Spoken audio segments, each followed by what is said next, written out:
I think I have something that is, may actually stump you for maybe a few seconds. So I Beautiful. actually Bring it work, on.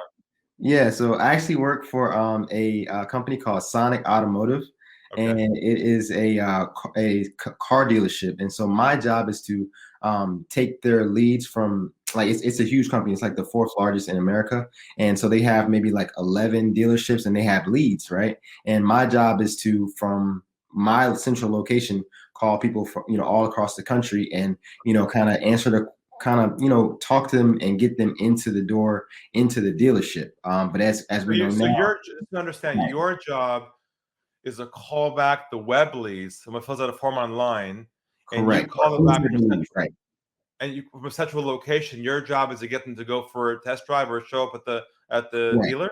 Show up any way I know how, whether appraisal, whatever. But my Right. question is in an industry like the car industry, and I know you know about the American car industry, but car industry period, where lies are on both sides. Like there's lies on both sides. And the good thing is that my company stands for trying to end that. Like my actual CEO says he wants to make being a car salesman like a career. He doesn't understand why it's not, because there's so many lies and manipulation. We Right. don't negotiate prices, but the main thing is how do I sift through the truth about whether this person is serious, or what's really going on. Are they interested, or are they just trying to get my, because a lot of times they'll ask for information just to get it to take to another dealership, so it's like, how do I have that balance of answering their questions and building enough trust to get them to come in, but not giving too much, to where they say, hey, I got my information, I don't need to come in, Right. things like that. But also in the car industry where lying on both sides is kind of like expected. You'd be surprised that not telling the truth isn't just in the car industry. It's almost in every industry. Right. And that's the core problem with selling in general, is that potential prospects and clients hold back from telling people the truth who sell because they're afraid that it'll be used against them to make them do something they Right. don't want to do. So in some way, you're not unique, even though that industry you're in does have a external stereotype of being Right.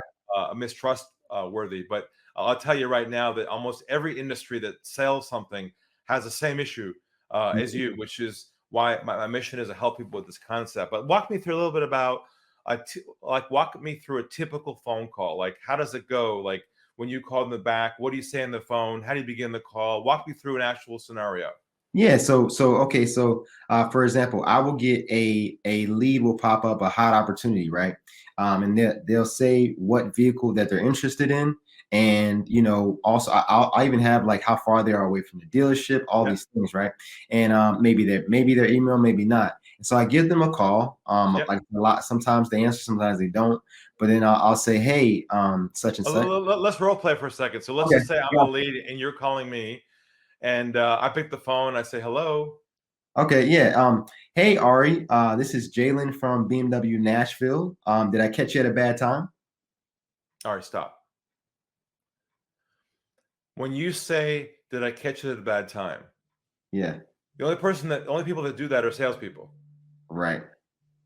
See, so what's happening is you're not even aware of it, but your own approach in itself is Mm, feeding that negative impression. right. All right, so we got to start from the beginning here and change you and change your approach. You're not sending the wrong signals to the person at hello, because the minute Mm, they hear, "Is this a good time to talk?" or "How are you today?" or "How's it going?" immediately their guard goes up because they don't recognize your voice, and they say to themselves, "I don't know this person. right. I'm going to pull back." That's where Right. the immediate pullback occurs, where now you got to fight the battle, and now it becomes dysfunctional at the end. So let's change your approach, okay? Okay, got you. So Okay. let's start with this. You got the name in front of you and the phone in front of you, and you call and say, and they say hello, hello. You say, Julie. First, Yeah. say their name Okay. Julie. Okay, got or you. whatever their first name is. This is recorded, Record. so I don't have to take notes, right? Yeah, no, you take notes. I Just got you. record it. You play it again. So, uh, if you got their name, say John, And just wait. and they're going to say to you what?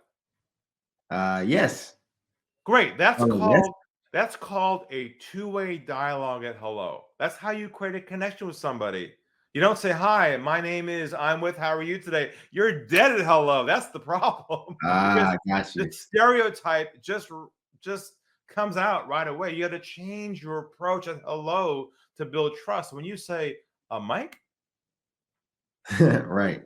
and he's going to go, yeah. Then you say, hi, Mike. My name is Jalen. And I've got a note here that I think you sent through that you're looking for some help around looking for a vehicle. I think it was a BMW 320i. Is that right? Yeah. See, I Yeah. didn't say I didn't say where I'm from. I didn't say what I do. It's not about me. Oh The my call's God. about them. See, the problem is you're starting the call talking about you, introducing yourself. You got to start the call with them. So I have a note here. A note is more casual. I have a note here that I think it's got to be, I think you sent through. You can't be definitive about it because you got to be a little humble about it. I think you sent through related to you looking for needing some help to look for a car. I think it was a Mercury. Is that correct? Right. So you're still searching to make sure it's a fit or not. You can't come in like James Bond with confidence and knowing all the answers because then they immediately know this guy's way too slick. Right. Yeah. Being too slick is not a good thing. It's over. You've lost the hello the moment you sound like a salesperson. So you've got Right. to come across more humble, more relaxed. Hmm. Allow the dialogue to breathe.